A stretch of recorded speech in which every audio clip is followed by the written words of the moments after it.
fear, cause I doubt who will hear and believe our report. Time to resort back to the source. Yeah, the mighty one through the sun. Fight or run, we gon' fight. If it is will Ephesians 6 and 12. Yeah, we battle where the evil dwell. Hell is just a grace, so yeah, you know we walk through the valley of the shadow of death. Who shall we feel? Come on. Cause our vision is near, even though it's a war going on. Gotta keep marching on, this is for my peers. Either have the ear here. It's time to go home, for real. Yahweh chose us from the bottom. Yeah, we ran to a couple of problems, but Yahweh still got us. You got a problem, he can solve it. We keep the commandments. We teach our sons and teach our daughters. We pray through Yahshua, the only way to reach the Father. Yahweh chose us from the bottom. Yeah, we ran to a couple of problems, but Yahweh still got us. You got a problem, he can solve it. We keep the commandments. We teach our sons and teach our daughters. We pray through Yahshua, the only way to reach the Father.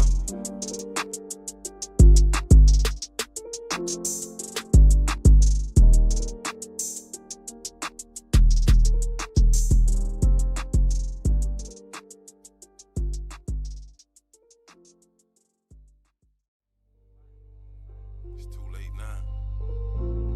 All praise to Yahweh, the Most High, our Elohim. Yeah. Yahweh chose us from the bottom. Yeah, we ran to a couple of problems, but Yahweh still got us. You got a problem, he can solve it. We keep the commandments. We teach our sons and teach our daughters. We pray through Yahshua, the only way to reach the Father. Yahweh chose us from the bottom. Yeah, we ran to a couple of problems, but Yahweh still got us. You got a problem, he can solve it. We keep the commandments. We teach our sons and teach our daughters. We pray through Yahshua, the only way to reach the Father. On a mission to snatch my people straight about that fire. On a mission to snatch the lamb out the mouth of a lion. If you notice he ain't in the fold, leave the 99. Just say that brother or sister somehow we left behind. Should I leave the 99 sheep to go back for the one? I mean, that's still 99 and that's more than some. Yahshua came for the lost sheep, let's get him young. He might be seeking a change like the prodigal son. Wise as a serpent, homeless as dove, that's how we played. Blocking these fiery arrows, strap on my shoulder faith. Many are called, few are chosen, what the scriptures say. Jeremiah 31:21, the ship's on the way, crossing the Jordan, still waters, we won't no trouble that day. Matthew 7:13, enter through the straight gates, broad is the path of destruction, but narrow is the way. Jeremiah 31, for the new covenant we shall wait. Hebrews 8, yeah, Hebrews 8, for the new covenant we shall wait. All praise to the Most High, Yahweh Elohim, praise Yah. Yahweh chose us from the bottom. Yeah, we ran to a couple of problems, but Yahweh still got us. You got a problem, he can solve it. We keep the commandments. We teach our sons and teach our daughters. We pray through Yahshua, the only way to reach the Father. Yahweh chose us from the bottom. Yeah, we ran to a couple of problems, but Yahweh still got us. You got a problem, he can solve it. We keep the commandments. We teach our sons and teach our daughters. We pray through Yahshua, the only way to reach the Father. Started from the bottom, now we heal. You already know what it is. Giving praise to the God of Israel. Yeah, the truth has been revealed. Even though a lot of masses live, the whole world has been deceived for real. Read Revelation chapter 12. Time will tell who will prevail 400 year captivity. But we coming out of here. Prophecy been fulfilled. Gotta live righteously. Yeah, we'll see who is real and who will be out. Cause of fear, cause of doubt. Who will hear and believe our report. Time to resort back to the source. Yeah, the mighty one through the sun. Fight or run, we gon' fight. If it is will Ephesians 6 and 12. Yeah, we battle where the evil dwell. Hell is just a grace, so yeah, you know we walk through the valley of the shadow of death. Who shall we feel? Come on. Cause our vision is near, even though it's a war going on. Gotta keep marching on, this is for my peers. Either have the ear here. It's time to go home, for real. Yahweh chose us from the bottom. Yeah, we ran to a couple of problems, but Yahweh still got us. You got a problem, he can solve it. We keep the commandments. We teach our sons and teach our daughters. We pray through Yahshua, the only way to reach the Father. Yahweh chose us from the bottom. Yeah, we ran to a couple of problems, but Yahweh still got us. You got a problem, he can solve it. We keep the commandments. We teach our sons and teach our daughters. We pray through Yahshua, the only way to reach the Father.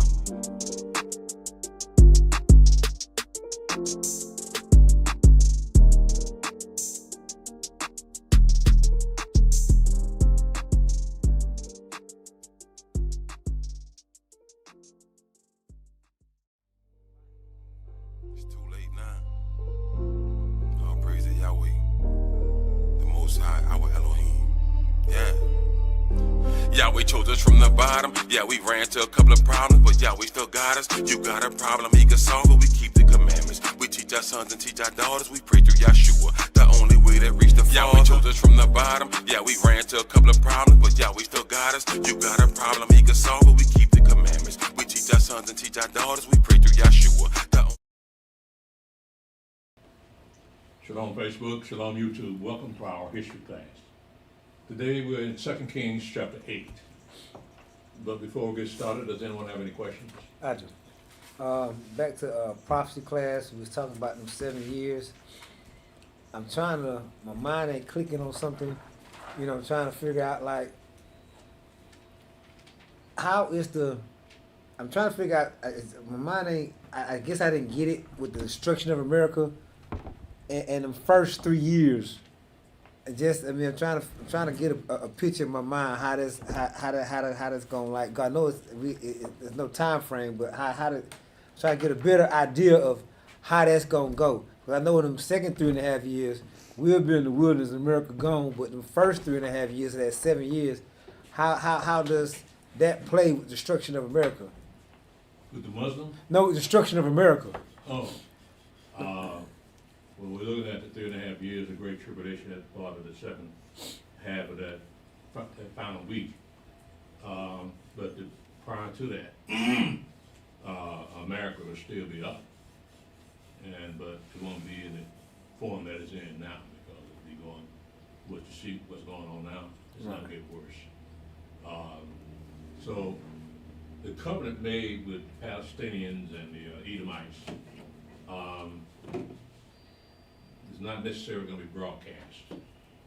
And maybe at some point when they're ready for it, because it's politics, so they want the Pope to look as good as he can. So they may hold off. And these are speculation on my part. I'm not saying that this is going to happen, but it's a scenario where the Pope can show the people that he's a great man. He finally brought peace to Palestinians and the Edomites. Right now, as far as we know, he might be working on that now. Right. Yeah. So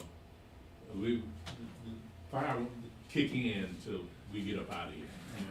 And that one world order set up, the Moab and the chief of the Church of the Imam will be guaranteed safety. Right. Going to Daniel chapter 11.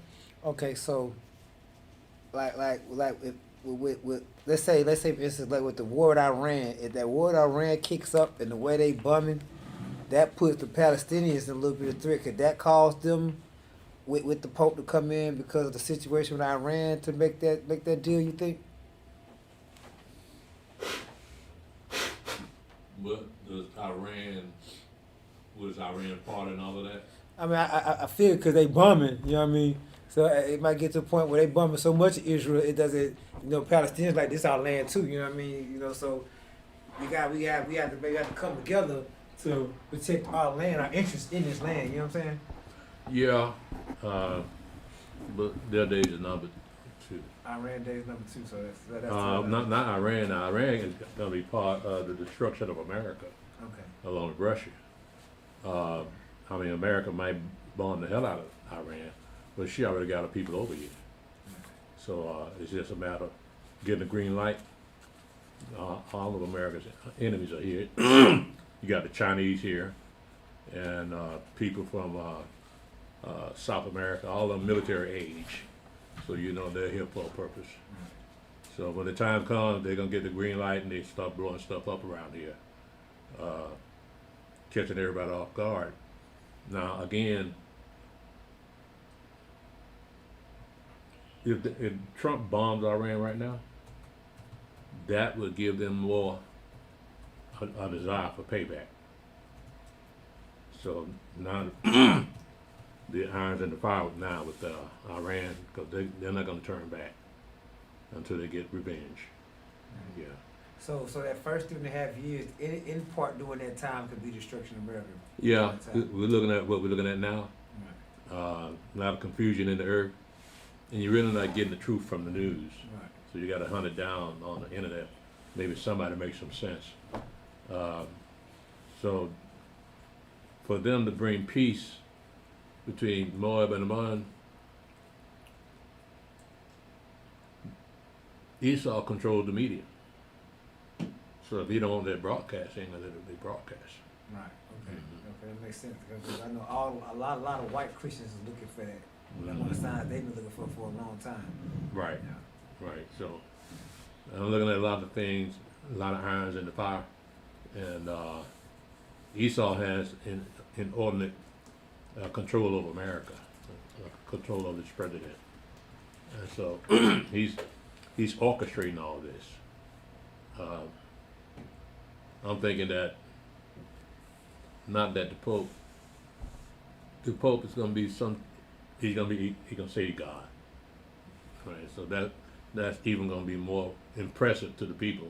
Not only did he bring peace to the Middle East, but now you got the power of a God. Yeah. So with that 7 years situation, the first 3.5 years, it looks like maybe Trump might get a couple more years to work his ones and twos. You think? Well, the figure is pretty solid. So we can look at it at some point. The covenant will be made, and then 3.5 years later, it'll be broken. And so at that point, that's when you get 3.5 years of great tribulation. And we haven't been in the wilderness at that point. Yeah, well, yeah, you got, like I said, as far as you know, it's already been signed.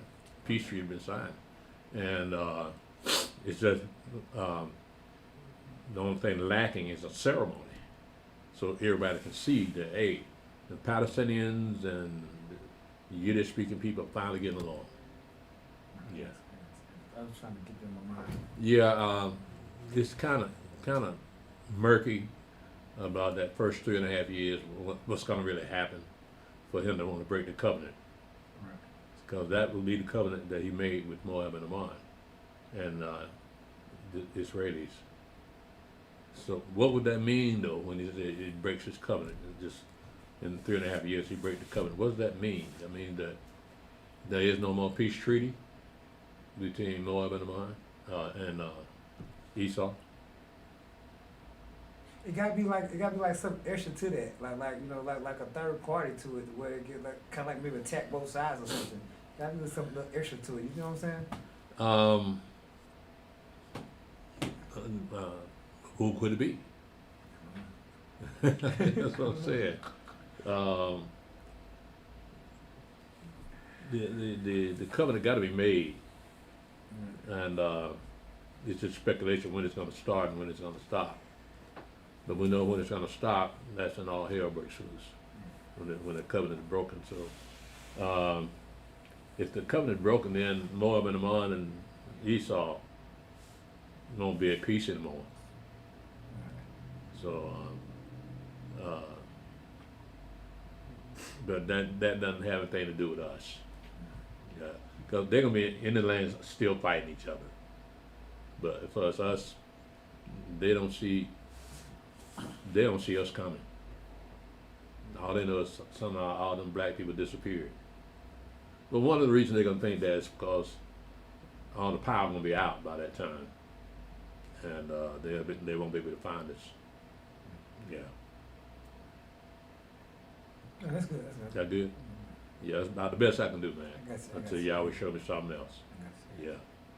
Does anyone else have any questions? Okay, well, let's go ahead and get started. Yes, sir. After the 3.5 years, what would we be doing? So what we've been doing Yeah. for 3.5 years? Yeah, after 3.5 years. After the 3.5 years? Yes. We should be in the wilderness by then and stay in that wilderness 3.5 years. Yeah, so the first 3.5 years we won't be there. We'll still be here more than likely. So once the covenant, the 3.5 years is up, because it's a 7-year covenant, right? So in the middle of that 7 years, it's 3.5 years.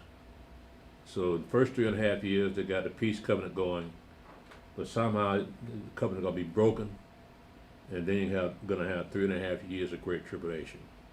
So that's for the rest of the nations, but as far as us, our 3.5 years would be in the wilderness, Yahweh willing. Yeah, so that's what I'm talking about the timeline. If you notice, the most common number in the Bible is 7. And you can break that down to 3.5. You got time and time and half a time in Daniel, and all through Revelation. 1,260 days, 42 months, all in forms of 3.5 years. So that's another common figure in the Bible. You got 40. It's common. So some of the numbers are very common in the Bible that reappear all the time. And so I don't know if they meant it to be that way. But what I do know is that at the time my father wrote the scriptures, they didn't write them in chapters and verses, in books. It was on scrolls. So it didn't look nothing like this. Yeah. So I don't know, the mind was keyed in on a timeline, like we got our mind keyed in on. So we look at days and months and years, and hours and minutes and seconds. But they didn't look at time like that. Yeah. The day began when the cock crew. So they estimate that to be about 6 o'clock in the morning. Yeah. So they didn't have watches back in the days. But they did have the sundial. Just how they kept up with the seasons and the days of the year with that sundial. Because they know that when the sun is the hottest, the shadow of that dial is at a certain angle. When it started going down, that angle changed around the sundial. So they got a better idea of what time of day it was. Yeah. That was the highest technology they had back in those days, but nevertheless, we're looking at, you know what, I don't even think America's gonna be here when they make that treaty, that covenant. Because Daniel doesn't mention Babylon, except for Nebuchadnezzar Babylon. So it could be a possibility we be traveling during that time? For the first 3.5 years of the second. Parts of that time we be traveling? I'm looking at, yeah, we'll be traveling before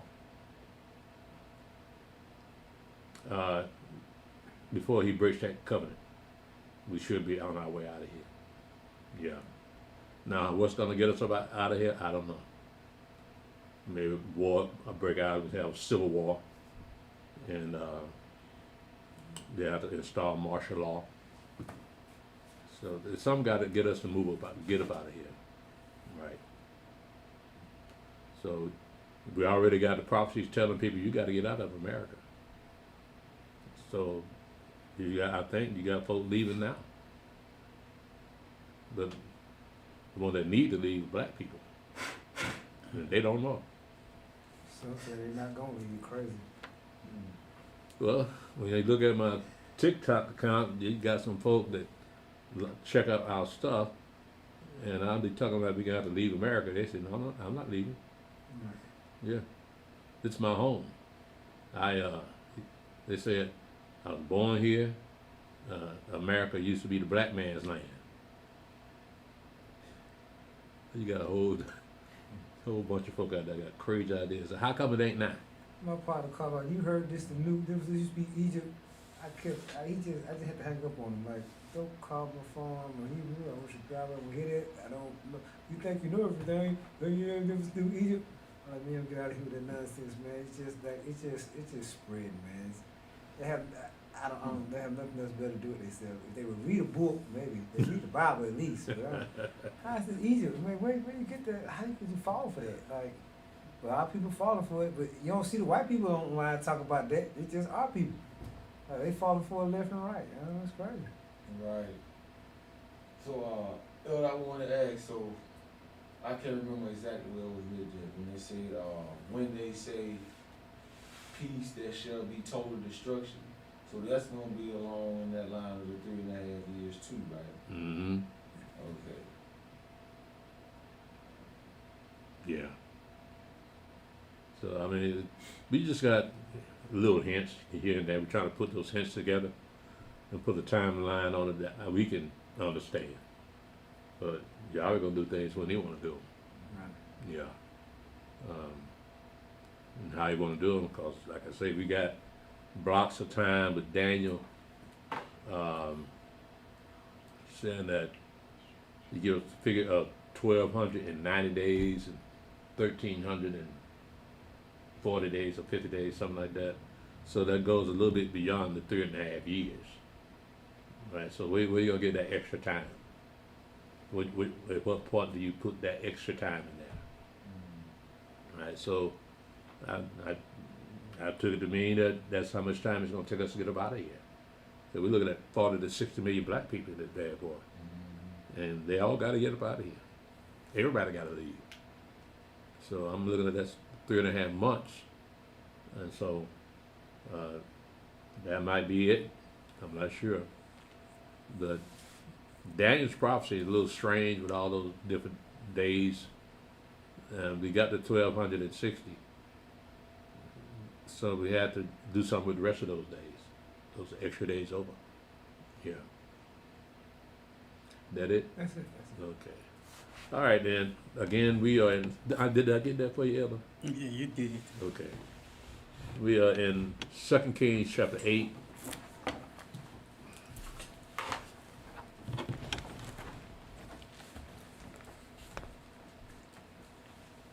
Then spake Elisha unto the woman whose son he had restored to life, saying, Arise and go thou and thine household, and sojourn whatsoever thou canst sojourn.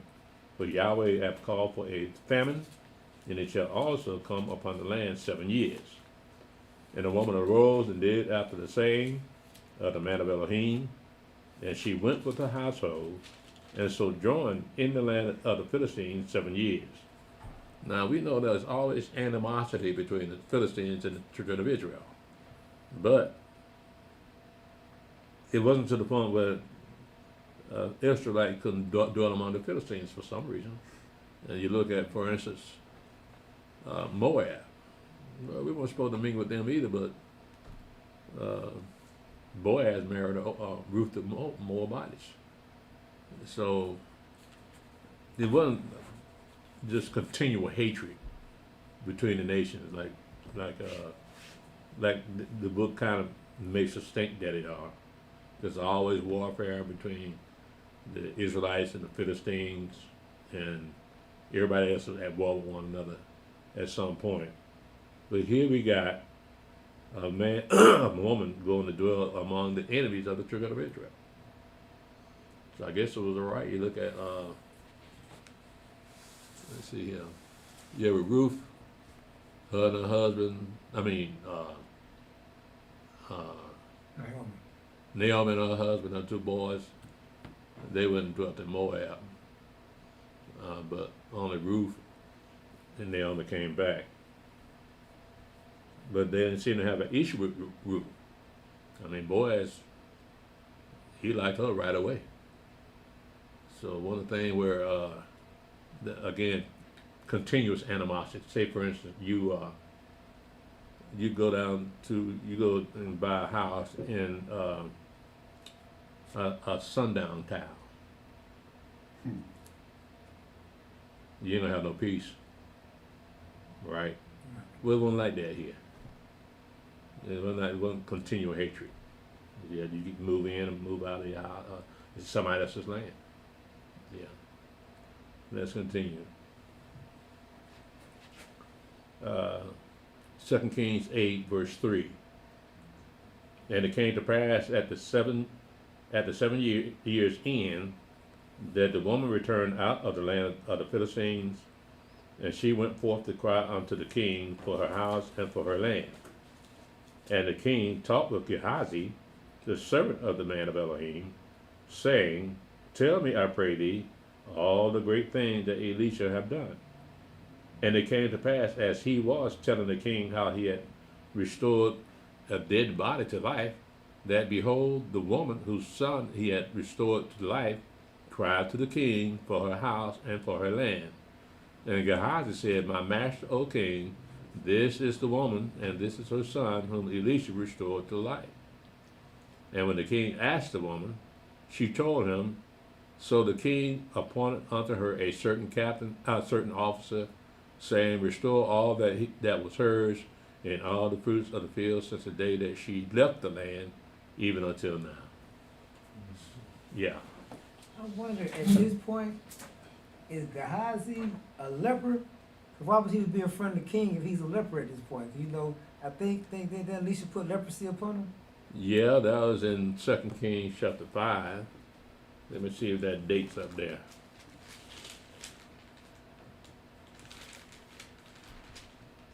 Uh, 895 as opposed to 892, so he's at 895 he's a leper.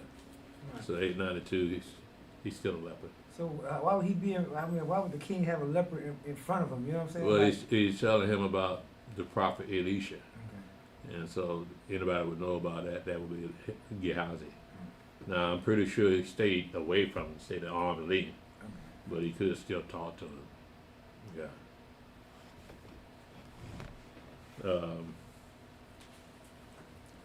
Verse 2 Kings 8 verse 7.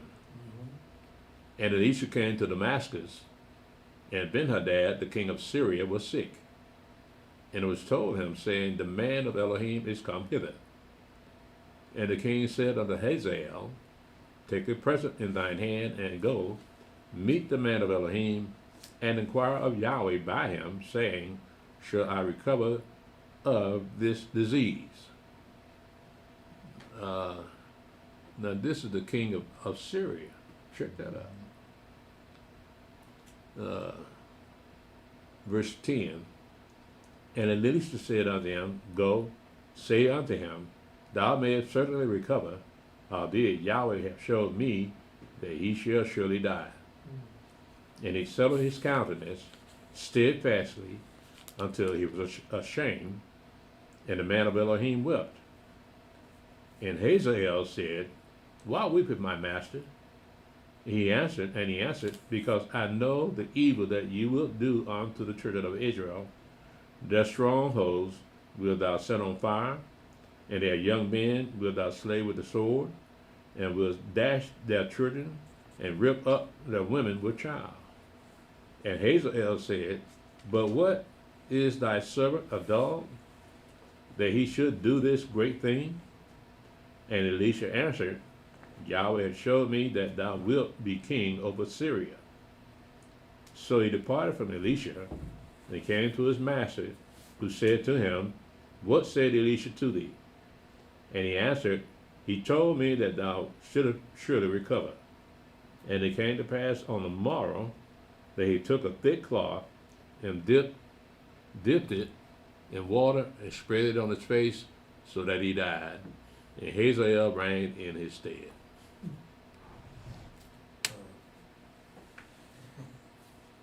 What? What I just read, different, cloth. I just had it in my mind about what I just read. What did you read? How do you read this? On verse 15. Yeah, but what was that putting the cloth on his face? What does that tell you? I don't understand. I see in my mind. It just. Well, what's in He your says he's mind? gonna get. He says he's gonna die. No, he said you don't live. He said you shall surely recover. So that he died. Yeah. Oh, I read it wrong. Okay. Huh? I read it wrong. No, up in verse 10, he said he was going to die anyway. Yeah. Mm-hmm. But he didn't say how he was going to die. Right. And so looking at Hazael putting that wet cloth on him, probably suffocated him. Who saw it? Because he was already sick. See, I didn't want to think that. See, Yeah, so that's the way things were done back in the day, bro. People thought you died from sickness. Somebody murdered you. For 2 Kings 8, verse 16. And in the 5th year of Joram, the son of Ahab, king of Israel, Jehoshaphat being then king of Yehuda, Jehoram, the son of Jehoshaphat, king of Judah, began to reign. Now, there are some places in here that the word or the name Jehoram is spelled Joram, just like the king of Israel. Well, the king of Judah, Jehoram, is called Joram too. So I find that kind of interesting that you got a couple of kings got the same name. I think it happens again somewhere else in the history books. Verse 17. 32 years old was he when he began to reign, and he reigned 8 years in Jerusalem. And he walked in the way of the kings of Israel, as did the house of Ahab. For the daughter of Ahab was his wife. And he did evil in the sight of Yahweh. Yet Yahweh would not destroy Judah for David his servant's sake, as he promised him to give him always a light and to his children. Now, this is Jehoshaphat boy, and he married the daughter of Jezebel. Now, he's the king of Judah. And he ain't that much brighter than his daddy. No. That was a big mistake. So we got a history right here. Verse 20. In his days, Edom revolted from under the hand of Judah and made a king over themselves. So Joram went over to Zerah and all the chariots with him, and he rose by night and smote the Edomites which compassed him about, and the captains of the chariots, and the people fled into their tents. Yet Edom revolted from under the hand of Judah unto this day. Then Libnah revolted at the same time. And the rest of the acts of Joram and all that he did, are they not written in the book of the Chronicles of the kings of Judah? And Joram slept with his fathers and was buried with his fathers in the city of David, and Ahaziah his son reigned in his stead. And the 12th year of Joram, son of Ahab, king of Israel, did Ahaziah, the son of Jehoram, king of Judah, began to reign. 22 years old was Ahaziah when he began to reign, and he reigned 1 year in Jerusalem. And his mother's name was Athaliah, the daughter of Omri, king of Israel. And he walked in the way of the house of Ahab, and did evil in the sight of Yahweh, as did the house of Ahab, for he was the son-in-law of the house of Ahab. And he went with Joram, the son of Ahab, to the war against Hazael, king of Syria, in Ramoth Gilead, and the Syrians wounded Joram. And King Joram went back to be healed in Jezreel of the wounds which the Syrians had given him at Ramoth when he fought against Hazael, king of Syria. And Ahaziah, the son of Jehoram, king of Judah, went down to see Joram, the son of Ahab, in Jezreel, because he was sick. And Elisha the prophet called one of the children of the prophets, and said unto him, Gird up thy loins, and take this box of oil in thine hand, and go to Ramoth Gilead.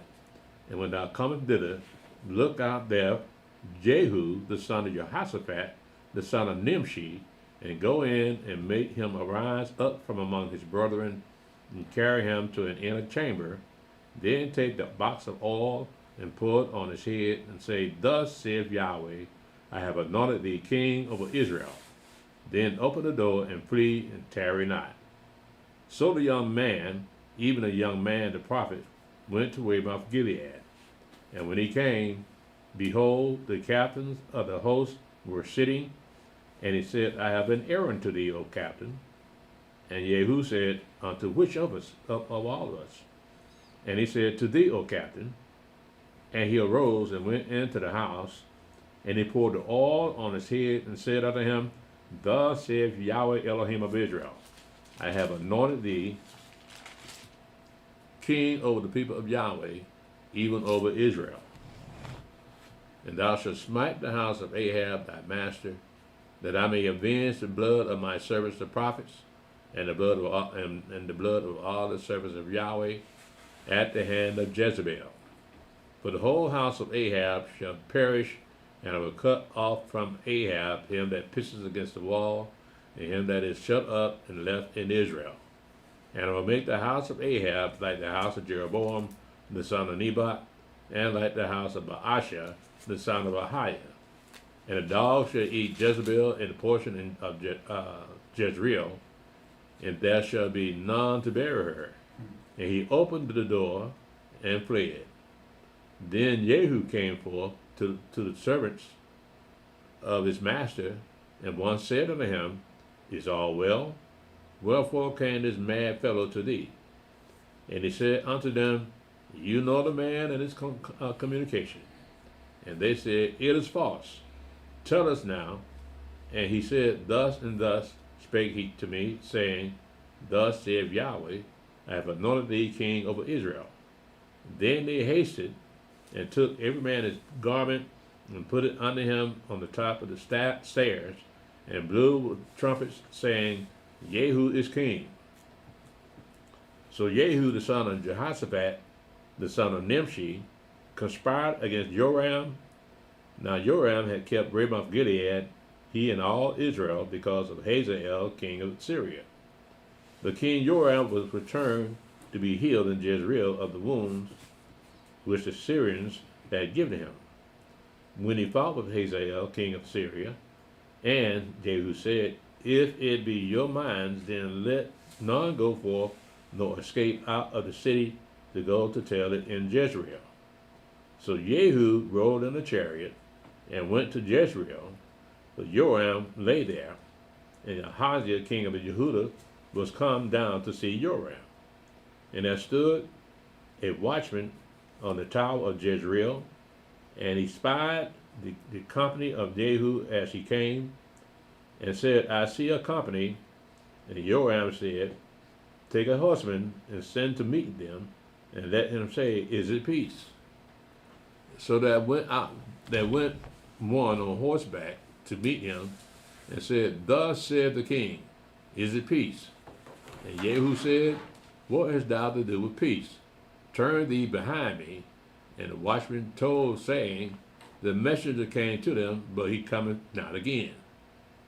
Then he sent out a second on horseback, which came to him, and said, Thus saith the king, Is it peace?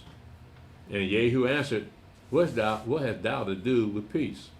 Turn thee behind me. And the watchman told, saying, He came even unto them, and cometh not again. And the driving is like the driving of Jehu the son of Nimshi, for he driveth furiously. They must have heard Jehu didn't have no sense. And Joram said, Make ready. And his chariot was made ready. And Joram, king of Israel, and Ahaziah, king of Jehudah, went out, each in his chariot. And they went out against Jehu, and met him in the portion of Naboth the Jezreelite. And it came to pass, when Joram saw Jehu, that he said, Is it peace, Jehu? And he answered, What peace, so long as the whoredoms of thy mother Jezebel and her witchcrafts are so many? So she practiced witchcraft. And Joram turned his hands and fled, and said to Ahaziah, There is treason, there is treachery, O Ahaziah. And Jehu drew a bow with his full strength, and smote Jehoram between his arms, and the arrow went out at his heart, and he sunk down in his chariot. Then said Jehu to Bidkar, his captain, Take up and cast him in the portion of the field of Naboth the Jezreelite. But remember how that when I and thou rode together after Ahab his father, Yahweh laid this burden upon him. Surely I have seen yesterday the blood of Naboth and the blood of his sons, saith Yahweh, and I will requite thee in this plat, saith Yahweh. Now therefore take and cast him into the plat of ground according to the word of Yahweh. And when Ahaziah, the king of Jehudah, saw this, he fled by the way of the garden house. And Jehu followed after him and said, Smite him also in the chariot. And they did so at the going up to Gur, which is about Eblim, and he fled to Megiddo and died there. And the servants carried him in a chariot to Jerusalem and buried him in his sepulchre with his father in the city of David. And in the 11th year of Joram, the son of Ahab, began Ahaziah to reign over Judah. And when Jehu was come to Jezreel, Jezebel heard of it, and she painted her face and tied her head and looked out at a window. See how far back makeup goes? That's in 884 BC.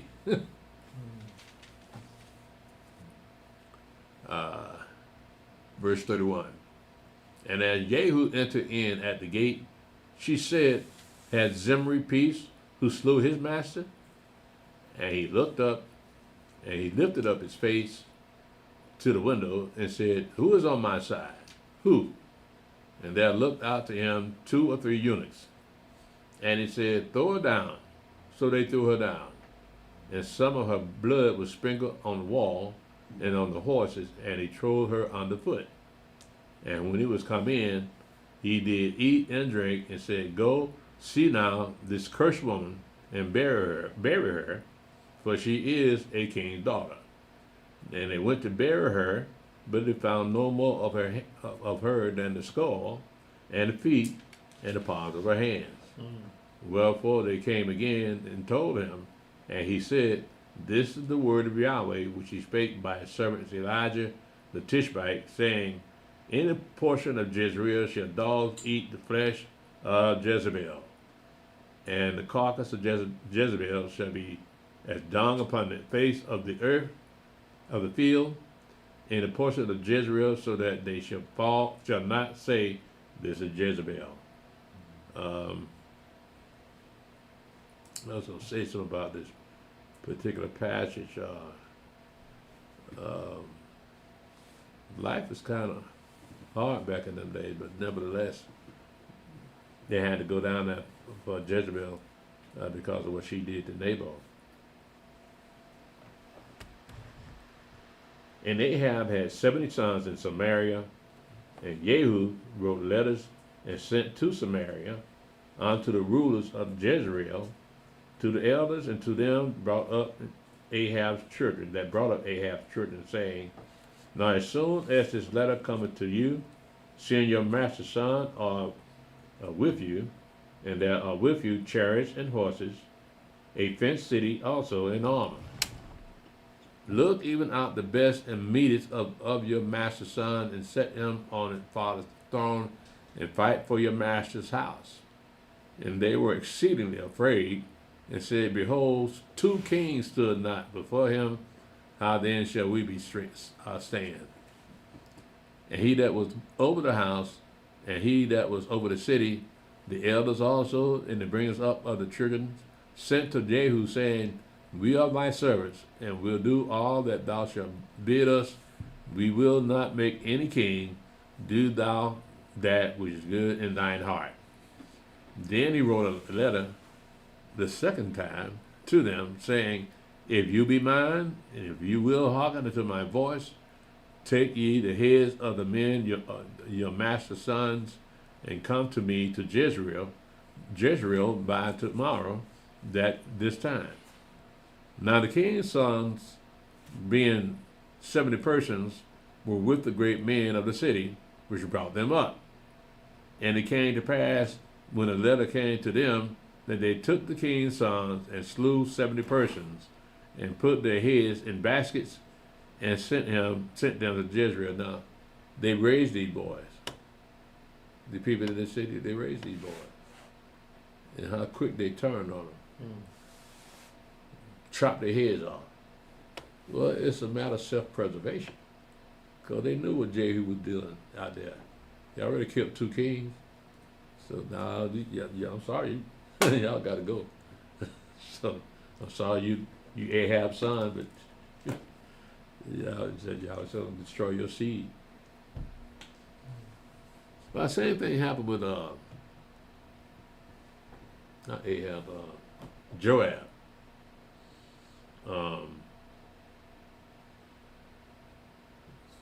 Joab was chasing somebody. I think it was one of Saul's captains. And when he got into the city, there's an old lady that asked him, don't kill us. You remember that? Yeah, so they you got a unstoppable force, and all of a sudden it stops because of a woman or because of somebody's action trying to self-preserve themselves. So you got to ask yourself, what would you do in that predicament? With somebody like Jehu coming up on up your street, and he say, "Send me the heads of my enemies," and you don't raise them up. Are you gonna feel bad about it? Yeah, I feel bad about it. You finish, you raise them up, but you gotta do, like I said, it's self-preservation. Yeah. You feel bad Either about it, but you gotta live. either you or them. Right. Yeah. So. I'm saying everybody being dead. Yeah. Yeah. I mean, I imagine it was a surprise to these boys that they killing them, 70 of them. You wonder, that's a bunch of folk when you look right at it. Why didn't they try to get away? They grown, but that's a mystery, because if I saw 2 or 3 of my brother getting beheaded, I'm not sticking around. So there's not something wrong with this picture. So, well, look at the Gideon boys. They killed all 7 of them on a rock. Do you mean to tell me they was just standing there getting killed? So yeah, well, I tell you, that wouldn't happen today. No. Yeah, so Jake would take off running and try to hide. Don't trust nobody. Just keep on moving. Let's see, what was I at? Oh yeah. Verse 9. 2 Kings 10, verse 9. And it came to pass in the morning that he went out and stood and said to all the people, "You be righteous. Behold, I conspired against my master and slew him, but who slew all these? Know now that there shall fall unto the earth nothing of the word of Yahweh, which Yahweh spake concerning the house of Ahab. For Yahweh have done that which he spake by his servant Elijah." So Jehu slew all that remained of the house of Ahab in Jezreel, and all his great men and his kinfolks and his priests, until he left none remaining. And he arose and departed and came to Samaria, and as he was at the shearing house in the way, you gotta wonder, the people that Jehu was killing, did they know why they were being killed? Because it's a lot of folk with different roles to play, different positions in the field. You got priests, you got other folk, you got the Ahab boys, and you got the kinsmen of Ahab, and Jehu killing them all. They got to wonder, why is he killing us? I think the word got out that he's gonna be the king, so he said probably right, he clean the house. Yeah, you got a point there, because I remember when Absalom jacked the kingdom from David. He knew he had to get out of town, because that boy gonna come and kill him. Yeah, so yeah, that was a good reason there. With Jehu acting like a crazy man, he ain't taking no prisoners. Yeah. Verse 13. Jehu met with the brethren of Ahaziah, king of Judah, and said, "Who are you?" And they answered, "We are the brethren of Ahaziah, and we go down to salute the children of the king and the children of the queen." And he said, "Take them alive." And they took them alive, and slew them at the pit of the shearing house, even 42 men. Neither left he any of them, but Again, you got 40 men. You mean 10 of them couldn't get away? At least 5 just take off running because they ran now. Keep that in mind. They was in shape. They could have took off running and just don't look back. Verse 15. And when he was departed thence, he lighted on Jehonadab, the son of Rechab, coming to meet him. And he saluted him and said to him, Is thine heart right as my heart is with thy heart? And Jehonadab answered, It is. If it be, give me thine hand. And he gave him his hand, and he took him up to him into the chariot. Now, what did he expect him to say? Nah, I don't like knowing what you did. I said, yeah, I'm all right. I'm all right with you. My heart just like yours. Yes, sir. Yes, sir.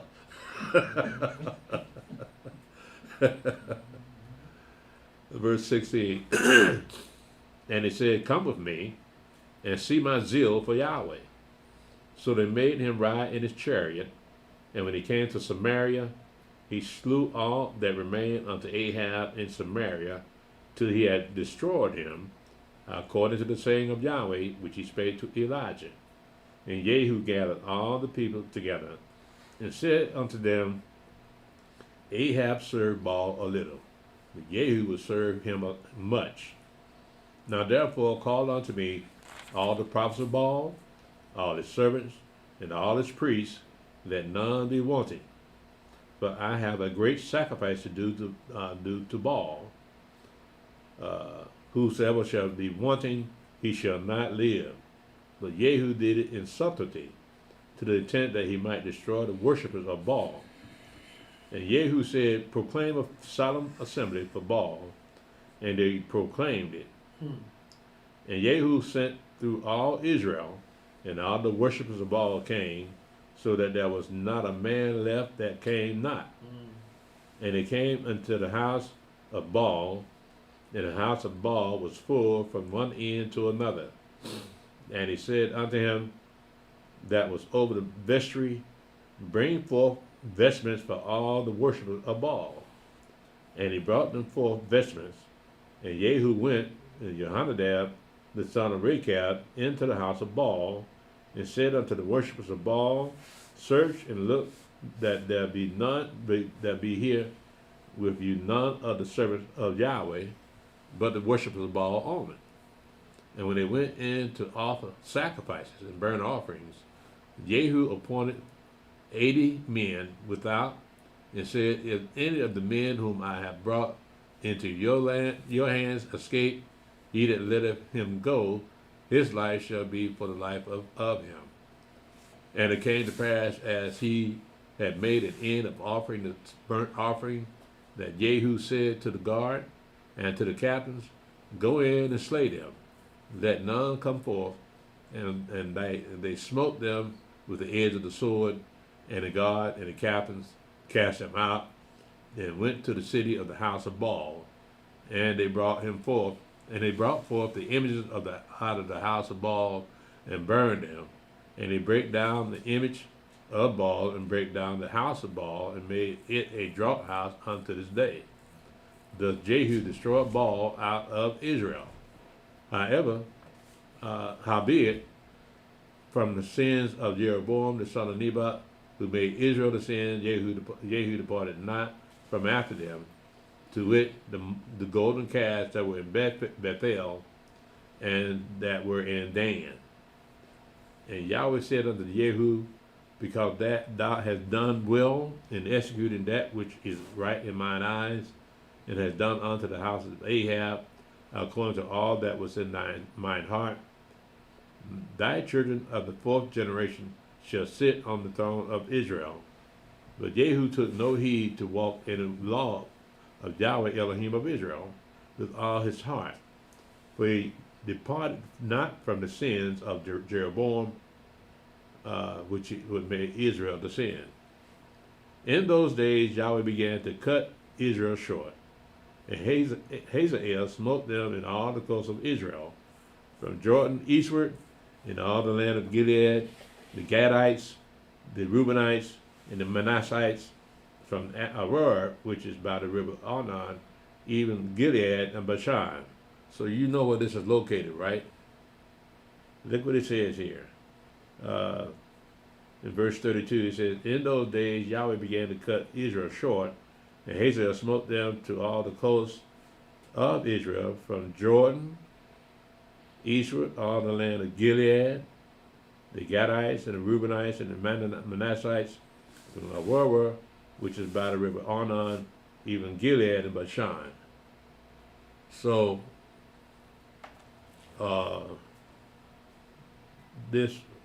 he went to Jordan, right?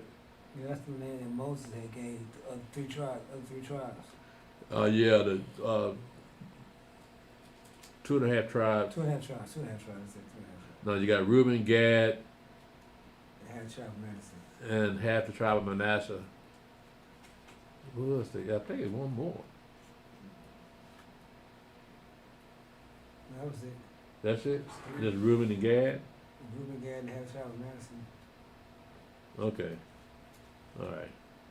Yeah, so that's where they are in these particular passages here.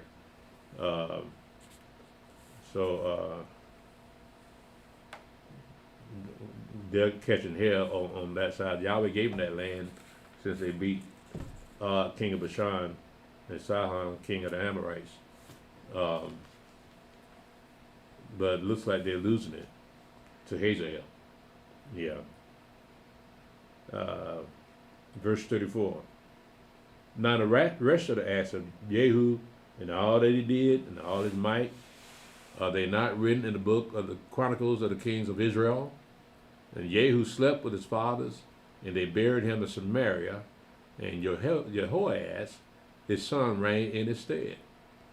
And the time that Jehu reigned over Israel and Samaria was 28 years.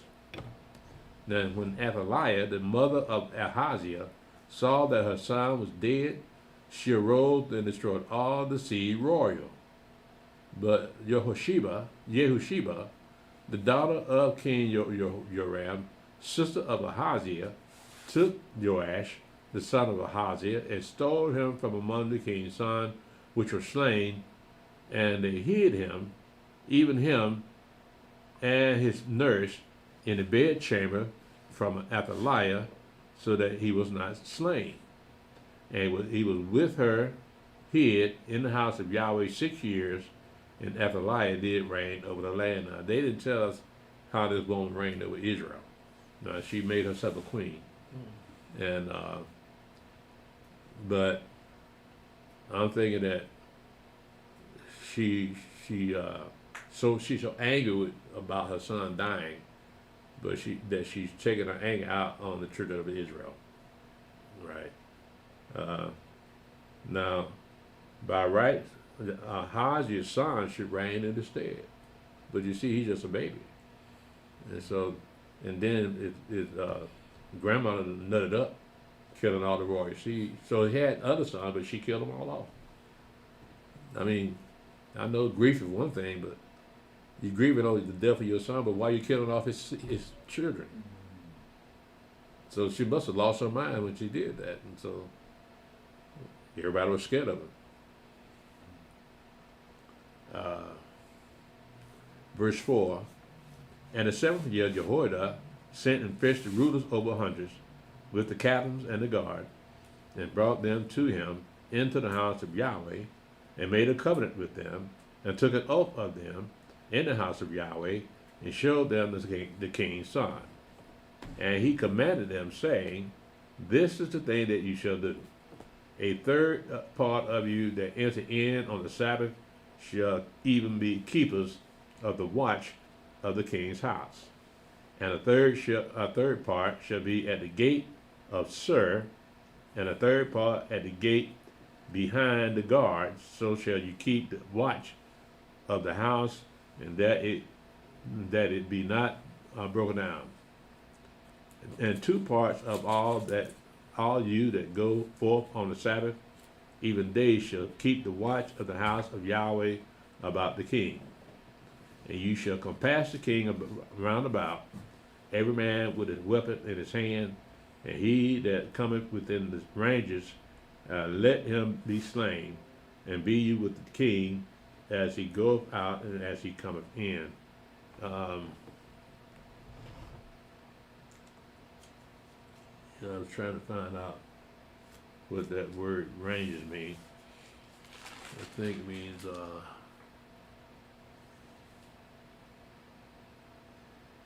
got ranks, yo. you got what? Ranks I got it, got it too, but it doesn't add up, doesn't make any sense. to go in there. Yeah, but I got also referenced verse 20.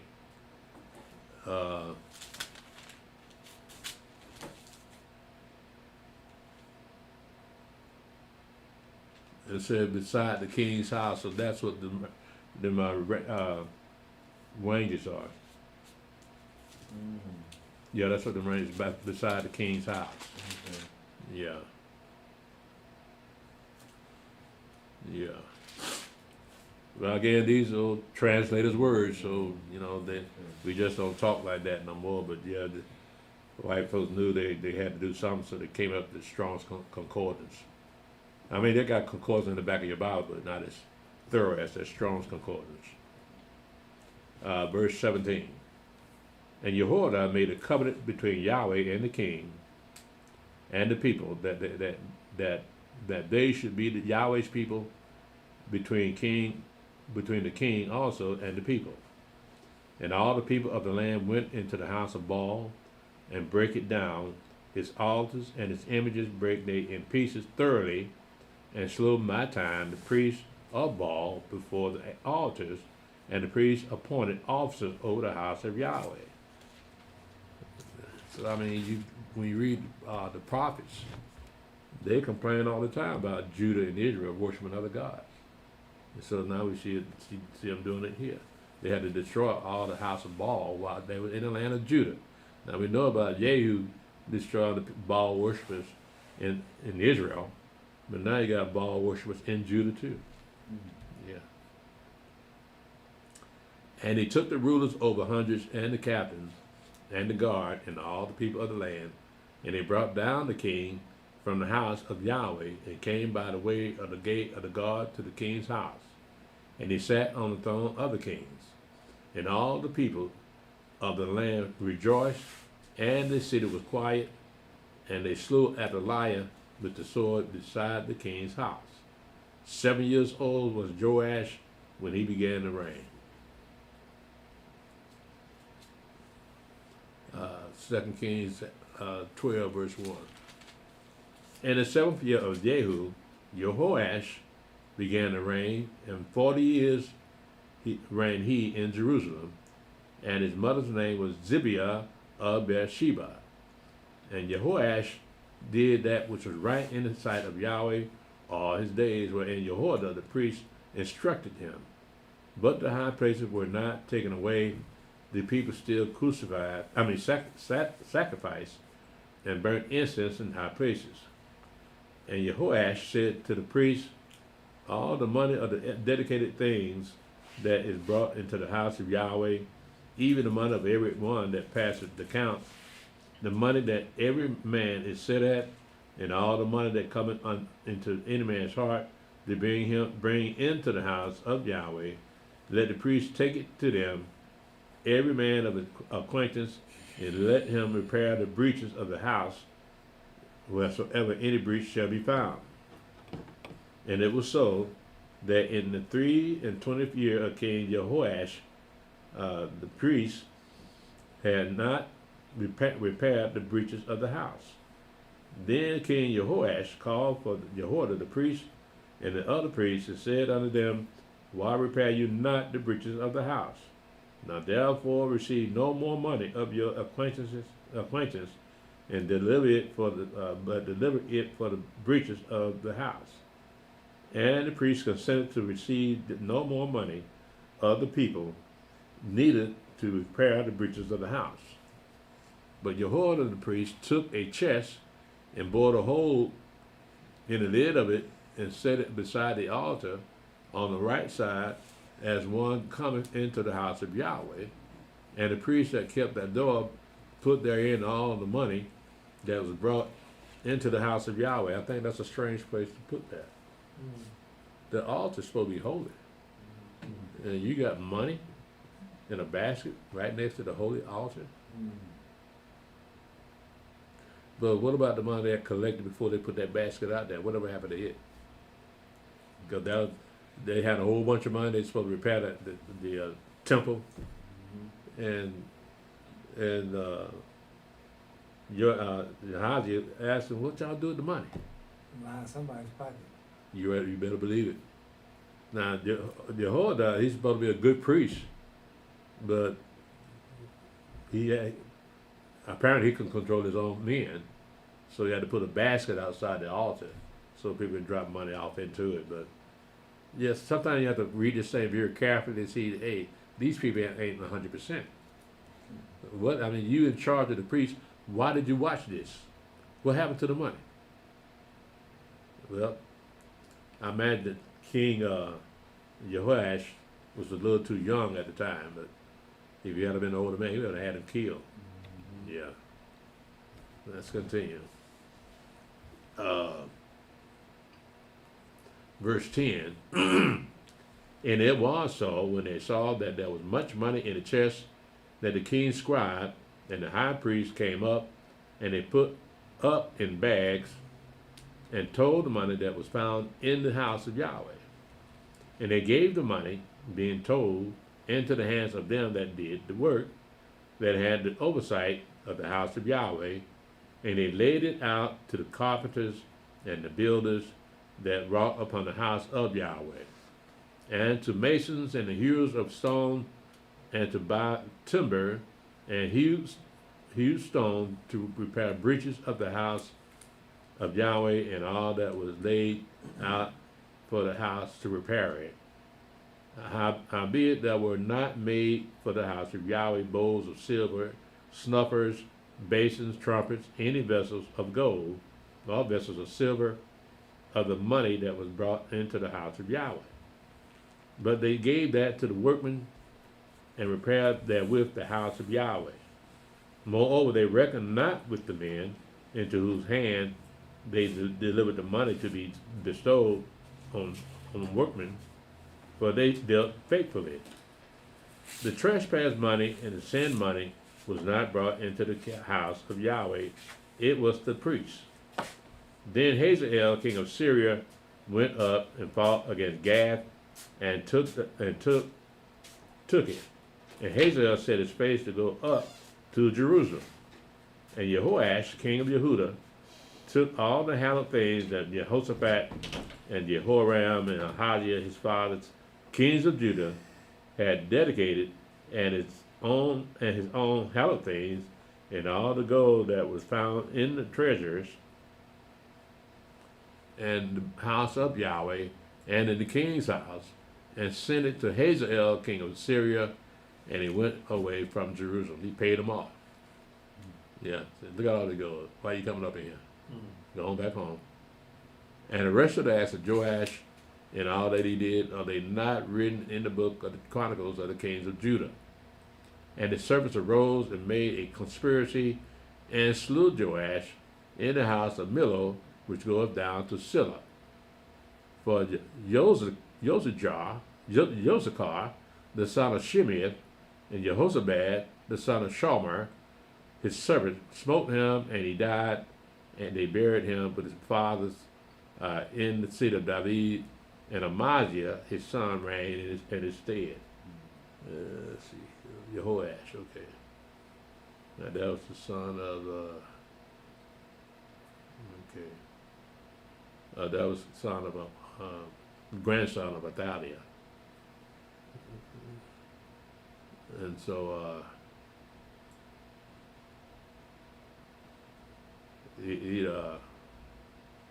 he's trying to repair the house, but they didn't repair it.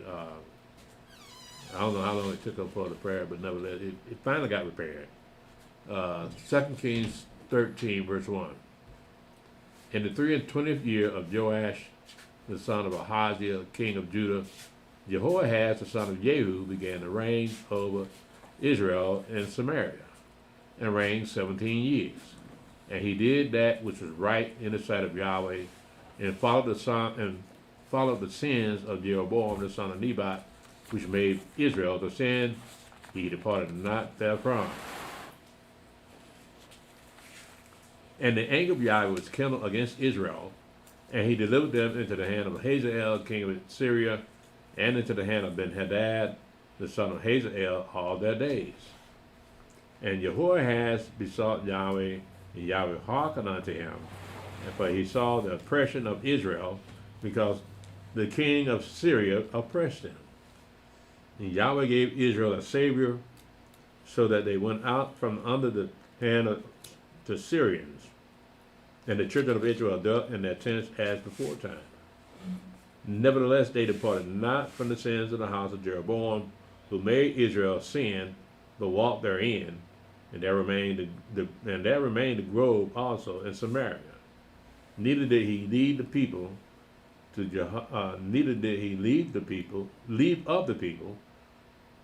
Jehoahaz, but 50 horsemen and 10 chariots and 10,000 footmen for the king of Syria, and destroyed them, and had made them like the dust by threshing. Now the rest of the acts of Jehoahaz and all that he did and his might, are they not written in the book of the Chronicles of the kings of Israel? And Jehoahaz slept with his fathers, and they buried him in Samaria, and Joash his son reigned in his stead. One of the things that caught my eye in this particular chapter is that you got some of the Israelites still dwelling in tents. Now you've been in there over 100 years, and you still dwelling in tents. Well, I imagine that they felt better dwelling in tents. Probably move around a little bit more. Yeah, like the Rechabites during the time of Jeremiah. They swore not to drink any wine or living in the city, but living in tents. And so that might be coming back. I don't know. I'm not a tent dweller.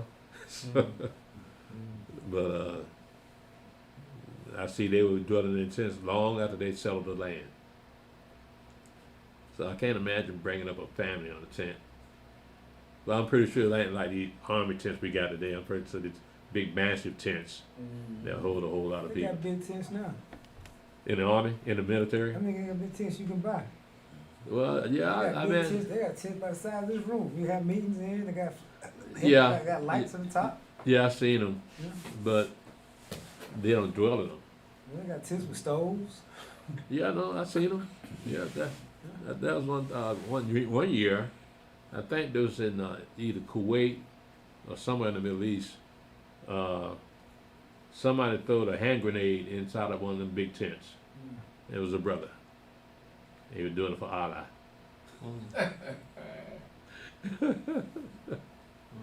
Well, I tell you, what we want to do next. You got black folks upset that Trump is deporting these people out of the country. Why are you upset? He's saving your job. Because they in here on their dime.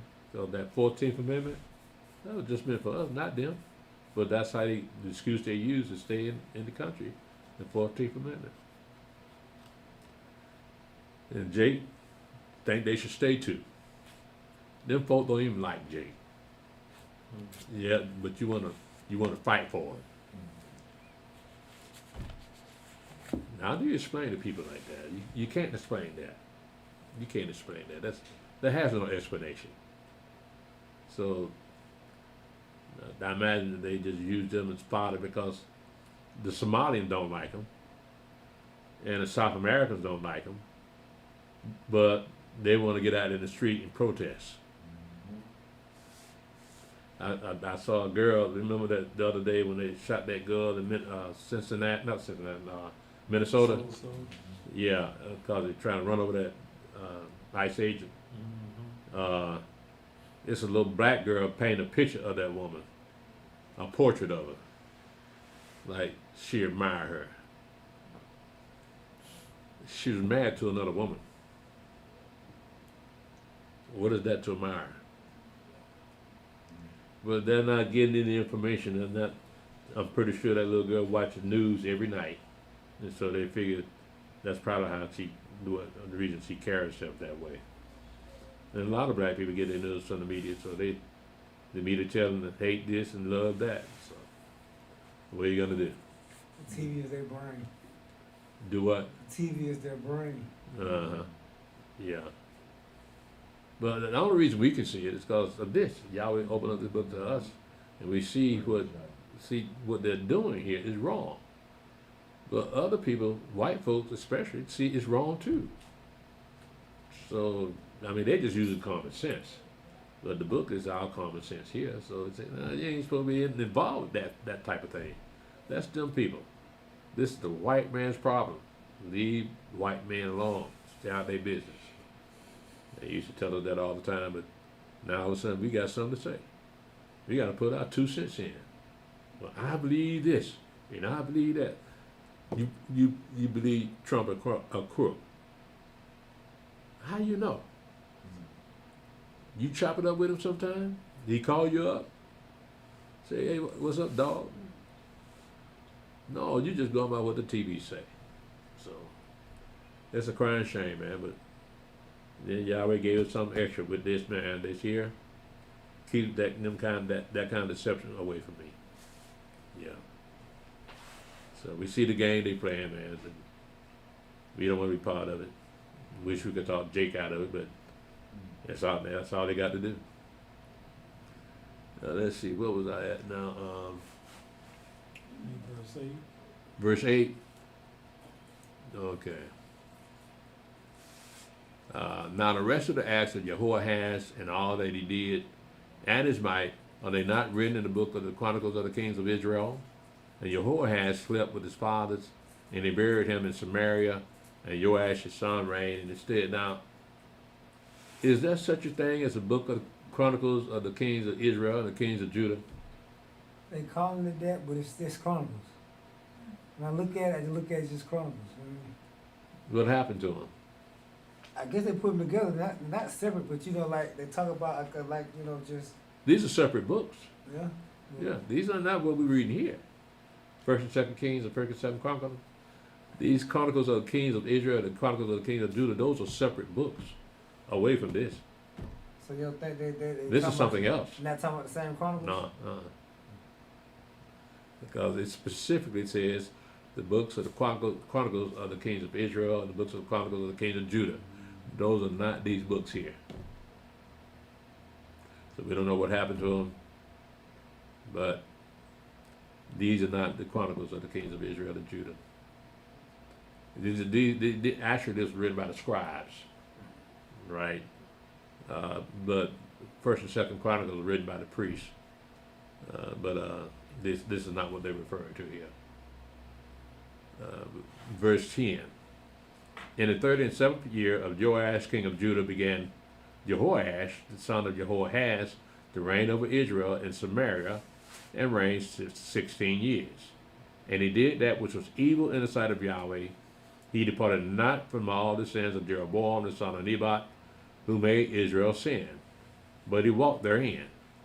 And the rest of the acts of Joash, and all that he did, and his might, wherewith he fought against Amaziah, king of Judah, are they not written in the book of the Chronicles of the Kings of Israel? And Joash slept with his fathers, and Jeroboam sat upon his throne,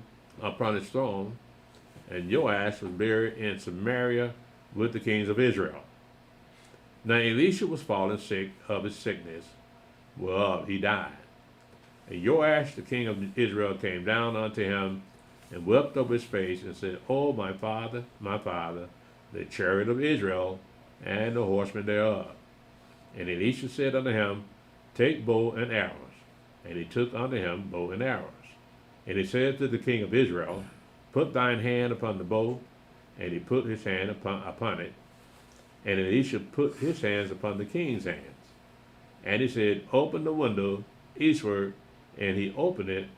Then Elisha said, Shoot. And he shot. And he said, The arrow of Yahweh's deliverance, and the arrow of deliverance from Syria, for thou shalt smite the Syrians of Aphek till thou have consumed them. And he said, take the arrows, and he took them, and he said unto the king of Israel, smite upon the ground, and he smote 3 times and stayed. And the man of Elohim was angry with him, and said, thou shouldst have smitten 5 or 6 times. Then had thou smitten Syria till thou had consumed it. Whereas now thou shalt smite Israel but 3. Smite Syria but 3. And Elisha died, and they buried him, and the bands of the Moabites invaded the land at the coming in of the year. And it came to pass that they were burying a man, that behold, they spied a band of men, and they cast the man into the sepulchre of Elisha. And when the man was let down and touched the bones of Elisha, he revived and stood up on his feet. But Hazael, king of Syria, oppressed Israel all the days of Jehoahaz. And Yahweh was gracious unto them, and had compassion on them, and had respect unto them, because of his covenant with Abraham, Isaac, and Jacob. And he would not destroy them, neither cast he them from his presence as yet. So Hazael, king of Syria, died, and Ben-Hadad his son reigned in his stead. And Jehoash, the son of Jehoahaz, took again out of the hand of Ben-Hadad, the son of Hazael, the cities which he had taken out of the hand of Jehoahaz, his father, by war. 3 times did Joash beat him and recovered the cities of Israel.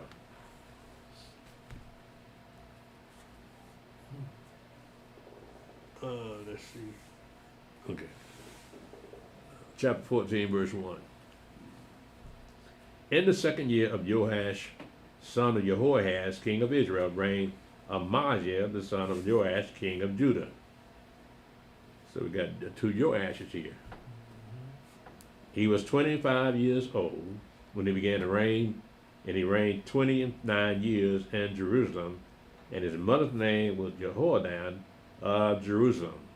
And he did that which was right in the sight of Yahweh, yet not like David his father, and he did according to all things as Joash his father did. So what was the law? I mean, the priest supposed to teach the law, right? Yeah, but what about keeping the law? He said he was a good king, but he wasn't as good as David was. Like, what if you're not keeping the law? What are you doing? Yeah, because the king was supposed to have his own copy too, right? Yeah. So, this is question we because the more we read this, the closer we are to the people. And so we kind of scratch our head on the thinking back in them days. Why did y'all do it that way? Yeah. Verse 4. Howbeit the high places were not taken away, as yet the people did sacrifice and burnt incense on the high places. And it came to pass, as soon as the kingdom was confirmed in his hand, that he slew his servants which had slain the king his father. But the children of the murderers he slew not, according unto that which is written in the book of the law of Moshe, wherein Yahweh commanded, saying, the father shall not be put to death for the children, nor the children be put to death for the fathers, but every man shall be put to death for his own sin. And he slew of Edom in the valley of Salt 10,000, and took Selah by war, and called the name of it Joktheel unto this day. So they did what was reading the law, but they didn't read the whole law. I'm looking at the kings that were prior to this king here. Apparently they didn't read the whole law. And so you got a king here that does read the law. No, he's not supposed to take his vengeance out on the sons of the murderers. Verse 8. Then Amaziah sent messengers to Jehoash, the son of Jehoahaz, son of Jehu, king of Israel, saying, come, let us look one another in the face. And Jehoash, the king of Israel, sent to Amaziah, king of Judah, saying, the thistle that was in Lebanon sent to the cedar, that was in Lebanon, saying, Give thy daughter to my son to wife. And there passed by a wild beast that was in Lebanon, and trode down the thistle. Thou hast indeed smitten Edom, and thine heart hath lifted thee up. Go of this, and tarry at home. For why should thou meddle to thy hurt, that thou shouldest fall, even thou and Judah with thee? But Amaziah would not hear. Therefore Jehoash, king of Israel, went up, he and Amaziah, king of Judah, looked one another in the face at Bethshemesh, which belongeth to Judah. And Judah was put to the worst before Israel, for they fled every man to their tents. And Jehoash, the king of Israel, took Amaziah, the king of Judah, the son of Jehoash, the son of Ahaziah, at Bethshemesh, and came to Jerusalem, and brake down the wall of Jerusalem from the gate of Ephraim unto the corner gate 400 cubits. And he took all the gold and silver and all the vessels that were found in the house of Yahweh and in the treasures of the king's house and hostages, and returned to Samaria. Now the rest of the acts of Jehoash, which he did, and his might, and how he fought with Amaziah, the king of Judah, are they not written in the book of the Chronicles of the kings of Israel? And Jehoash slept with his fathers, and was buried in Samaria with the kings of Israel. And Jeroboam his son reigned in his stead. And Amaziah the son of Joash, king of Jehudah, lived after the death of Joash, son of Jehoash, king of Israel, 15 years. And the rest of the acts of Amaziah, are they not written in the book of the Chronicles of the kings of Judah? Now they made a conspiracy against him in Jerusalem, and he fled to Lachish, but they sent after him to Lachish and slew him there. And he brought him on horses, and he was buried at Jerusalem with his fathers in the city of David.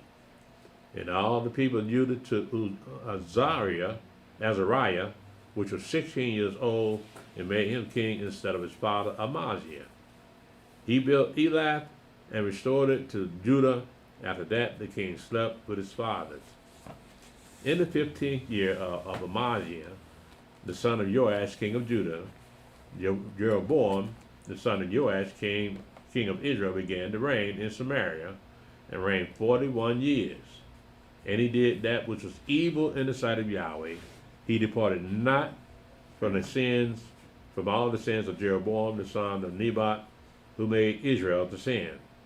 He restored the coast of Israel from the children entering of Hamath unto the sea of the plain, according to the word of Yahweh, Elohim of Israel, which he spake by the hand of his servant Jonah, the son of Amittai, the prophet which of Gath-hepher. But Yahweh saw the affliction of Israel, that it was very bitter, for there was not any shut up, nor any left, nor any helper for Israel. And Yahweh said not that he would blot out the name of Israel from under heaven, but he saved them by the hand of Jeroboam, the son of Joash. Now the rest of the acts of Jeroboam, and all that he did, and his might, how he warred, and how he recovered Damascus, and Hamath, which belonged to Judah for Israel, are they not written in the book of the Chronicles of the kings of Israel? And Jeroboam slept with his fathers, even with the kings of Israel, and Zechariah his son reigned in his stead. Now it says here in verse 28, now the rest of the acts of Jeroboam and all that he did, and his might, how he warred, and how he recovered Damascus. That's another country. That's Syria. And Hamath, that's in Syria too, which belongeth to Judah. Y'all don't supposed to have that. For Israel, are they not written in the book of the Chronicles of the kings of Israel? So that just kind of caught my eye. Sometimes I stop and scratch my head at some of this stuff. How did Judah get these lands? And that wasn't even their land. Yahweh gave them exact boundaries of their land. And it didn't include Damascus, Syria, nor Hamath. So they're pretty talking about the Wild Wild West. That's the Wild Wild West back in the days. Mm-hmm. Let me see here. No, that's a pretty big chapter. I'll go for it. In the 27th year of Jeroboam, king of Israel, began Azariah, the son of Amaziah, king of Judah, to reign. 16 years old was he when he began to reign, and he reigned 52 years in Jerusalem, and his mother's name was Jechaliah of Jerusalem. And he did that which was right in the sight of Yahweh, according to all that his father Amaziah had done, save that the high places were not removed. The people sacrificed and burnt incense still on the high places. And Yahweh smote the king so that he was a leper unto the day of his death, until the day of his death, and dwelt in a several house. And Jotham the king's son was over the house, judging the people of the land. And the rest of the acts of Azariah and all that he did, are they not written in the book of the Chronicles of the kings of Judah? So Azariah slept with his fathers, and he buried him with his fathers in the city of David, and Jotham his son reigned in his stead. In the 38th year of Azariah, king of Judah, did Zechariah, the king, the son of Jeroboam, reign over Israel in Samaria 6 months.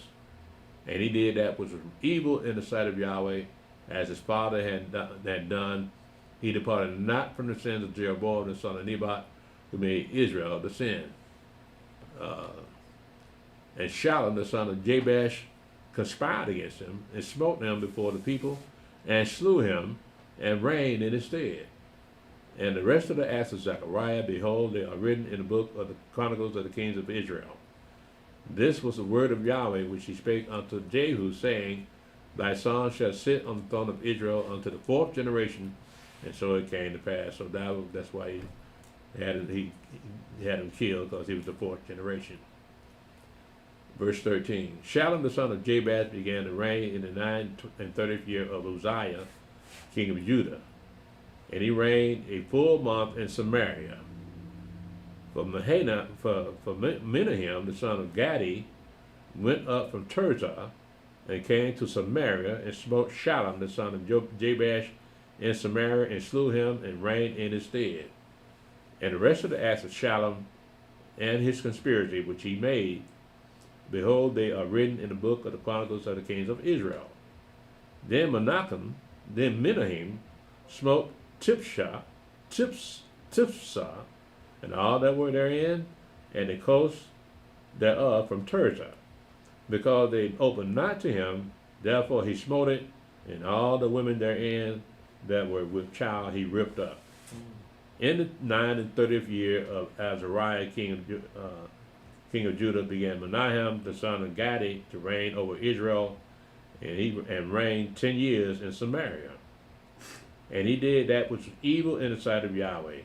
He departed not all his days from the sons of Jeroboam, from the sins of Jeroboam, the son of Nebat, who made Israel to sin. And Pul, the king of Assyria, came against the land, and Menahem gave Pul 1,000 talents of silver, that his hand might be with him to confirm the kingdom in his hand. And Menahem exacted the money of Israel, even all the mighty men of wealth, of each man 50 shekels of silver, to give to the king of Assyria. So the king of Assyria turned back, and stayed not there in the land. And the rest of the acts of Menahem, and all that he did, are they not written in the book of the Chronicles of the kings of Israel? And Menahem slept with his fathers, and Pekahiah, his son, reigned in his stead. In the 50th year of Azariah, king of Yehudah, Pekahiah, the son of Menahem, began to reign over Israel in Samaria, and reigned 2 years. And he did that was evil in the sight of Yahweh. He departed not from the sins of Jeroboam, the son of Nebat, who made Israel to sin. But Pekah, the son of Remaliah, a captain of his, conspired against him, and smote him in Samaria, in the palace of the king's house, with Agab and Ariah, and with him 50 men of the Gileadites. And he killed him, and reigned in his room. And the rest of the acts of Pekahiah, and all that he did, behold, they are written in the book of the Chronicles of the kings of Israel. In the 52nd year of Azariah, king of Judah, Pekah, the son of Remaliah, began to reign over Israel in Samaria and reigned 20 years. And he did that which was evil in the sight of Yahweh.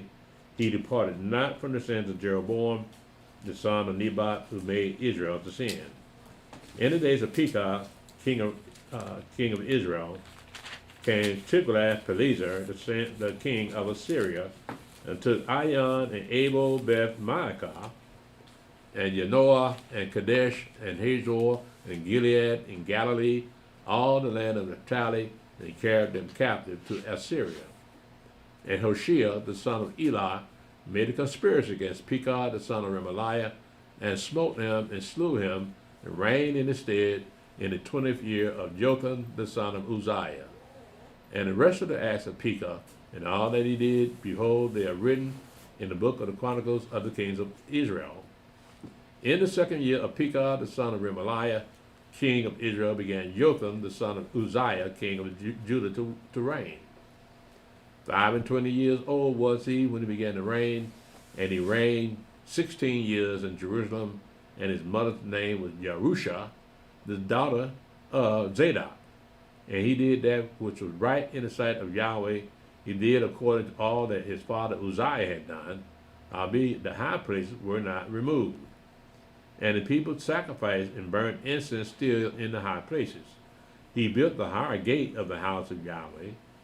Now the rest of the acts of Jotham and all that he did, are they not written in the book of the Chronicles of the kings of Judah? In those days Yahweh began to sin against Judah, Rezin, the king of Syria, and Pekah, the son of Remaliah. And Jotham slept with his fathers, and was buried with his fathers in the city of David, his father, and Ahaz, his son, reigned in his stead. I'm going to stop right there. Before we dismiss, does anyone have any questions? No questions? Okay.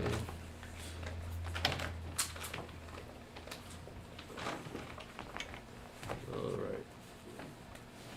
That was, Second Kings.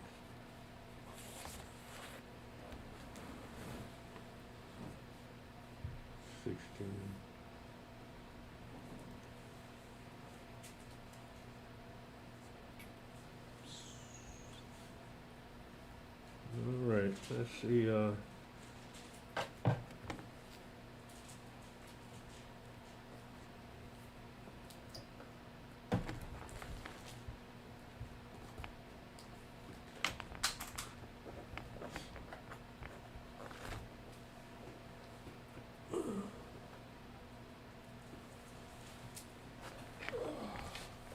let's see here. Let's see what's on chat.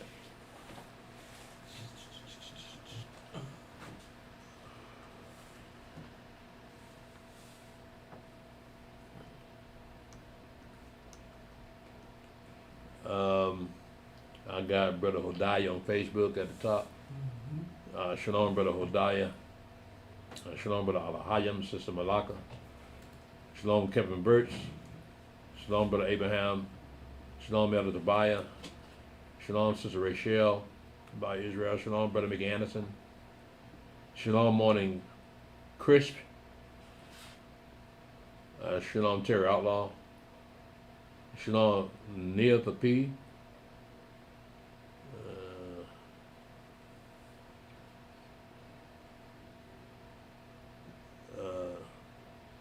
Shalom, Brother Terry says, is cremation against the law? I see a lot of people practicing it for economic reasons. What say you? We're not the Lone Ranger in this. We've had issues with that too. So that there's nothing against cremating a Hebrew Israelite. Usually when an Israelite dies, they bury him the same day. But these funerals and these coffins costing the arm and the leg, and people cannot afford those coffins, those caskets. And so it's a little cheaper, just go ahead and cremate them. But once you cremate them, you can't leave them in your house. You got to leave them at the grave site, I guess. But that we had that issue with that sister that came here one time, and she, I think she had a mother cremated, didn't she? Mother and son. And son, and had the ashes in the house. And when I found out about it, I said, y'all you can't come up here no more. Yeah. Yeah, Brother Terry, it's still, no matter how you die, what happens to the body, because it does turn back to dust. But we're looking at your resurrection here, right? What's going to happen with that if you cremate it? Well, when you die, your body returns to the dust that it's made from. So cremation ain't that much different than the dust. And besides that, that are going to be people that are going to be raised up out of the seas, that died in the sea. And so there ain't nothing left of them. So they're not going to have the same body anyway. So it really doesn't matter if you cremate them. Yeah, but you're right about that. It's because of economic reasons. That's why they're doing that. Shalom, Brother Eliyahu. Shalom, Brother Malachi. Shalom, Brother Adrian Davis. Again, we appreciate y'all coming down, man. They will tell y'all about your wife's name is Kendra Davis, and there's a Kendra Davis on television, on Facebook, Crimson Cure. Y'all remember her? They call her Crimson Cure. And you think I'm hard on black women? She make my flesh crawl. Shalom, Elder Azariah. Shalom, Clarence Marks and Sister Yolita. Shalom, Avisha Judah. Shalom, MSC. Shalom, His Fire. Shalom, Cujo Goody.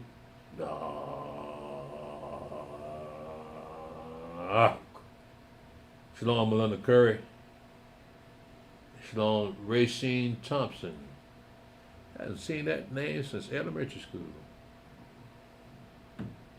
Shalom, Ezra ben Israel. Here's what I said. Matthew 23:18. Does gift mean animal sacrifices, or is Yahshua referring to money and things such as we read in 2 Kings 12:13? Well, let's look at that. Matthew 23.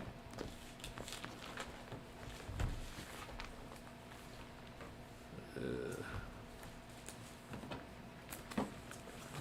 see here.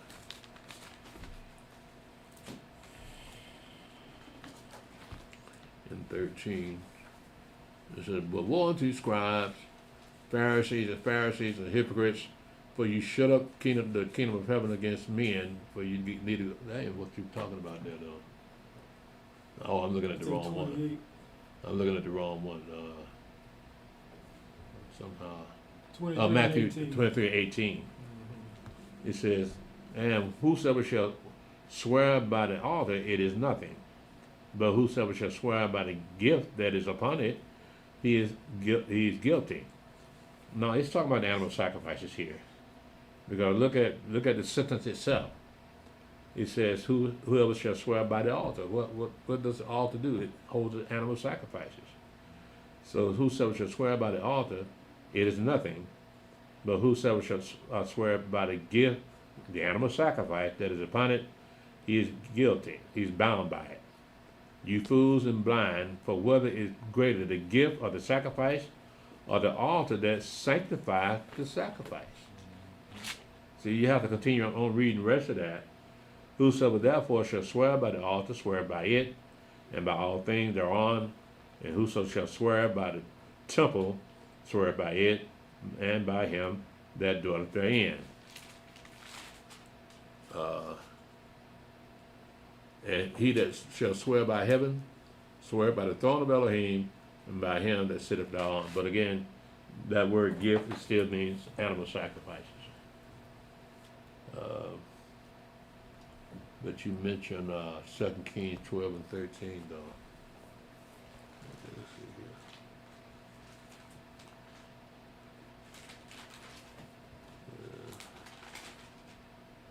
Let's see. And the king answered, the 2 King, that's right. No, that might be the 1 King. Yeah, 2 Kings 12:13. Yeah.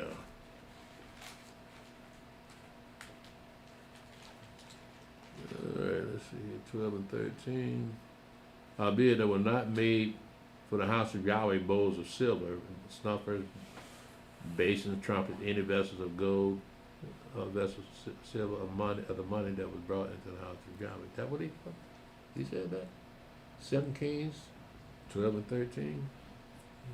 Yeah. I don't see the relationship. I guess the things that they were naming. So Oh, you're talking about the thing that was in the temple yeah. itself? Mhm. Okay, as opposed to Matthew? Mhm. Okay, yeah, well, yeah, that was in the, that, it was listing the thing that went into the temple, but the Mashiach was telling you how you're supposed to act when you go to that temple. Let's see, Brother Kim Birch.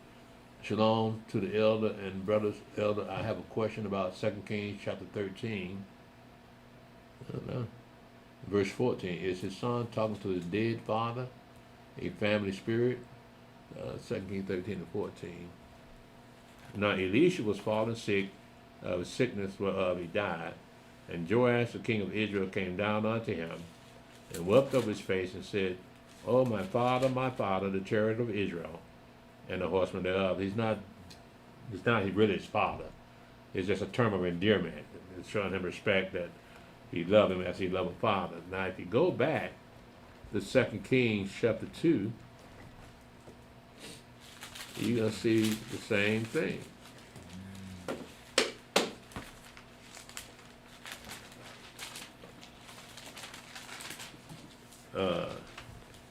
In 2 Kings chapter 2, I'll pick this up at verse 11. It says, "And it came to pass that they still went on and talked, that behold, there appeared a chariot of fire and horses of fire, and parted them both asunder. And Elijah went up by a whirlwind into heaven. And Elisha saw it, and cried, my father, the chariot of Israel, and the horsemen thereof. And he saw him no more. And he took hold of his own clothes and rent them in two pieces." So you got Elisha saying it, and you got it said again in 2 Kings 13 and 14.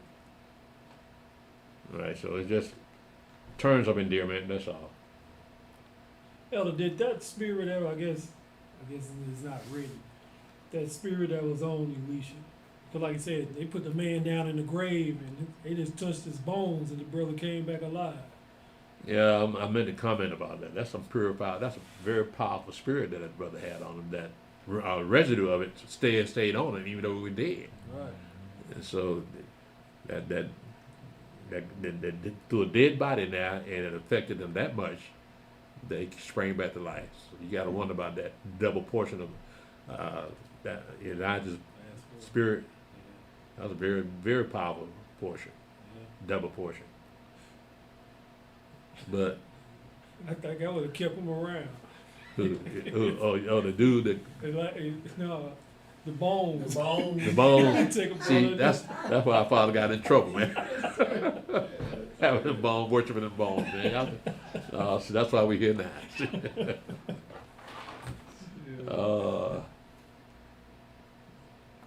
Brother Kevin Birch, again, it's just terms of endearment. Shalom, Brother Ezra. Elder, I spoke with a couple of Christian Gentiles today. They were trying to convince me that Paul read on the first day, which is why they keep Sunday. I'm sorry. Are they serious? That's why they go to church on Sunday, because Paul stood up to read. But what did Christ do on the Sabbath day? Everybody know the Pope changed the Sabbath day. Pope, when was the Pope, when the Popes had changed it, made it Actually, you think about Constantine, aren't you? Constantine. Yeah. But that's a poor excuse. I mean, they should show, who's that, Brother Ezra.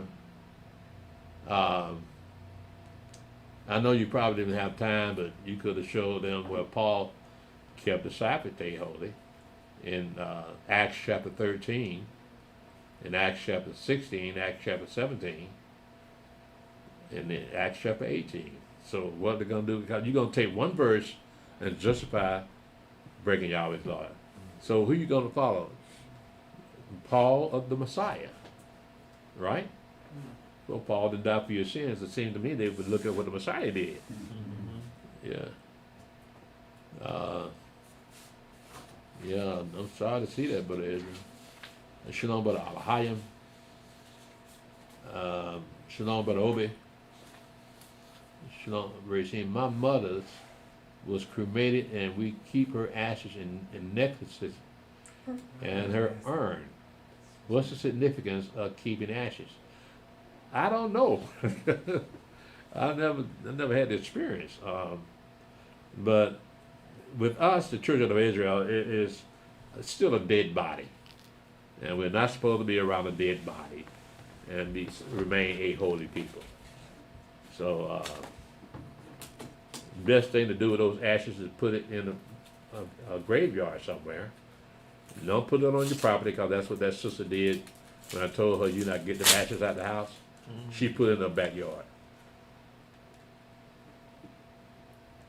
Well, no. You got to find some place that to put them ashes, but don't let them stay in your house. Because you make your house unclean, makes you unclean. You cannot come around holy things when you're unclean. All right. I'm gonna give you 5 more seconds. Facebook, 5, 4, 3, 2, 1. I'm gonna go ahead and shut it down. Thank y'all for joining us, Facebook. Join us, sisters only class is 5th day, which is Thursday at 8 o'clock p.m. Also join us for our Sabbath service that's coming Saturday at 1 o'clock. 1:30 or 1 o'clock? 1 o'clock. We kick off at 1:30. I better say 1. And we have a new moon service this Saturday after that sunset on Saturday also. So you might want to check us out then too. Thank y'all for joining us. Y'all will bless you and keep you. Shalom.